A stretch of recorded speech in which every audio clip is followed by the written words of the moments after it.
Grabatzen ari garen unean goizeko 11:05 gutxi diren honetan, atzo Barakaldon, Jakak eta Zabaletak, Peio Etxeberria eta Mari Ezkurrenaren aurka jokatu zuten, binakako Masters CaixaBank nagusiko lehen jardunaldiko lehen norgehiagokaren analisia egingo dugu. Favorito ziren Jaka eta Zabaleta, baina Etxeberriak eta Mari Ezkurrenak pronostikoak hautsi zituzten 22 eta 20 irabazi ostean. Gogoratuko dugu bi bikoteentzat lehen norgehiagoka zela eta Peio Etxeberriak Javi Zabalaren lekuan jokatu zuela. Partida hasiera ikusgarria izan zen, batez ere Erik Jakaren partetik, errematean oso fin ikusi genuen, eta urdinak gainera partidan ezin sartuz bezala ikusi genituen, eta nolabaitean Zabaleta oso eroso eta Mari Ezkurrena oso deseroso. Horren ondorioz, aurrean Jakari abaguneak etorri zitzaizkion, abagune ugari, eta Peio berriz nahiko deskonektatuta, nahiko blokeatuta bezala ikusi genuen, eta egia esan kosta zitzaion, lehenengo tantoa burutzea,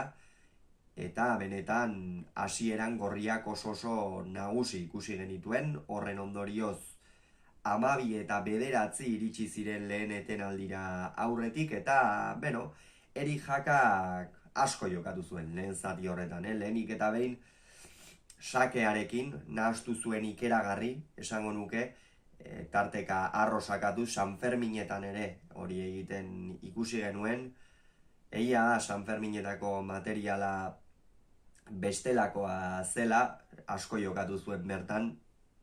baina behar bada maila apalagoko materialarekin, gaurkoan jada lehen mailako materialarekin, hala ere nolabaitean estrategia berbera erabili duela esan daiteke Lizartzarrak,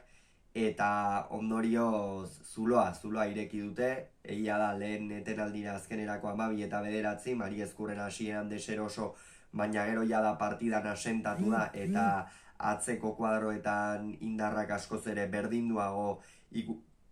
ikusi ditugu egin batean, eta horren ondorioz, Peio hori bigarren zatian etorri zaio aukera. Jose Javier Zabaletak beste behin ere gaitzeko partida jokatu du lehenengo zatian, eta hor egonda pilotaka bat, eta honen inguruan ere hitz egin nahiko nuke, eta nabardura txiki bat egin. Hor Peio Etxeberriari atxikia eman dio aurreko epaileak, gero Zabaletaren bat ere nahiko nabarmena izan da, nik uste hau apur bat epaileen interpretazioaren baitan ere badoala, oso nabarmen ikusten baldin badute logikoa ematea, baina iruditu zait biak maila berean zeudela, eta beraz bat eman izana eta bestea ez, apur bat partidaren irizpideak eta oker hartzea iruditzen zait. Ikusiko dugu ea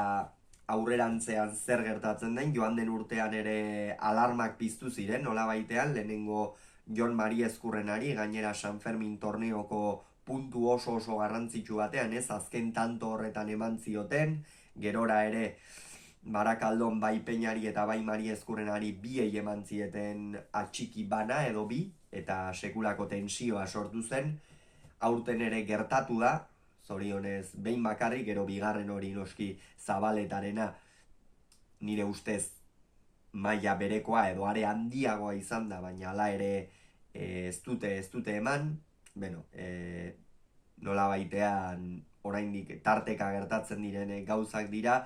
baina aldela konponbide bat eman beharko litzaiekenak. Bigarren zatian bazirudien Jaka eta Zabaleta bazioa zela,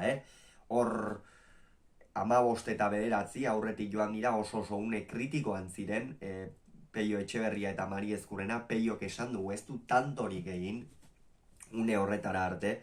Egia da Zabaleta oroar nagusi izan dela, baina Mari Ezkurrena nagusitu denean ere ez dakite hasierako blokeo horrek edo eragin ote dion gerora jokoan sartzea, kostatzea, baina aurrera ez zuen egiten, gantxorik ez zuen gurutzatzen, ezkerrez ere min gutxi,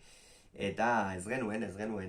bete-beteko Peio ikusten inondik inora ere, eta beste gauza bat Jakak oso ongi egin zuena zera izan zen. Peiok Zabalera botatzen zizkion gantxoetan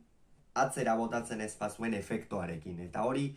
jakaren meritua izan zen nola baitean, eta horrek ere apur bat ekidin zizkion aukerak Pello Etxeberriari. Jakak efektuaren bitartez ezker horman txostaren bila joaten zen, baina naiz eta ez txost egin beti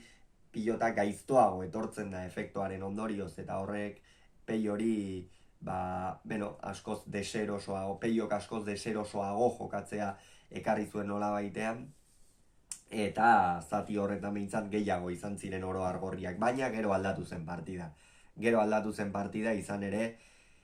Mari Ezkurrena atzean nagusitzen hasi zen, Zabaletak ere pilota batzuk galdu zituen, nagusitasun hain nabarmena etzenean ere jakari errematerako aukerak asko murriztu zitzaizkion, eta ondorioz sekulako buelta eman zioten, 15 jarri ziren, eta hor hasi zen Pelloren une oparoa, lau tanto jarraian egin zituen, ezker hori funtzionatzen hasi zen, abiadura gehiago eman zion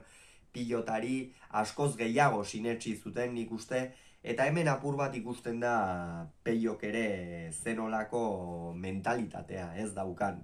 Aurrekoan ere San Fermin torneoan, batez ere Ezkurdia eta Martijaren aurkako norgehiagoka horretan partida asko zaildu zitzaien, ikeragarri zaildu zitzaien, baina Pellok eutsi egin zion partidari, eutsi egin zion barruan, eta ondorioz atera egin zuten azkenerako, eta bigarren zatian sekulako erakustaldia eman zuen, Zabaletak nabarmen agindu ezin zuenean, berak atera zituen babak eltzetik nola baitean, eta benetan gaurko atzoko egunez ere esango nuke antzeko zerbait gertatu zela, ez ziren partidatik guztiz deskonektatu, baina 6 tantoren aldea 15 eta 9 jadanik handia zen, eta ondorioz gero buelta eman zioten, 18 eta 17 Jaka eta Zabaleta iritsi ziren bigarren etenaldira aurretik, baina gerora partida oso berdinduta joan zen, pare bat pilota ere galdu zituen Pello jada hor pilota galtzea normala zen, lau pilotariak nekatuta zeuden, partida gogorra zioan, eta azkenerako Jakak kolpe txar bat hartu zuen, 21 eta 20, eta azkenerako 22 eta 20 Jakak galdutako pilota horrekin, funtsezko puntua Zabala eta Mari Ezkurrenarentzat, Zabala Mari Ezkurrena bikote titularrarentzat, eta Jaka eta Zabaletak berriz,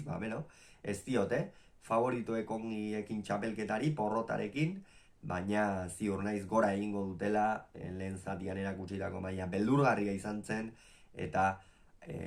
ziur aski Zabaletak beste partida askotan atzean agindu egingo du, eta ondorioz Jakari ere aukera gehixeago etorriko zaizkio. Esan bezala, Etxeberriak eta Mari Ezkurrenak 22, Jakak eta Zabaletak 20 Barakaldon, Zabala Mari Ezkurrena bikotearentzat lehendabiziko puntua.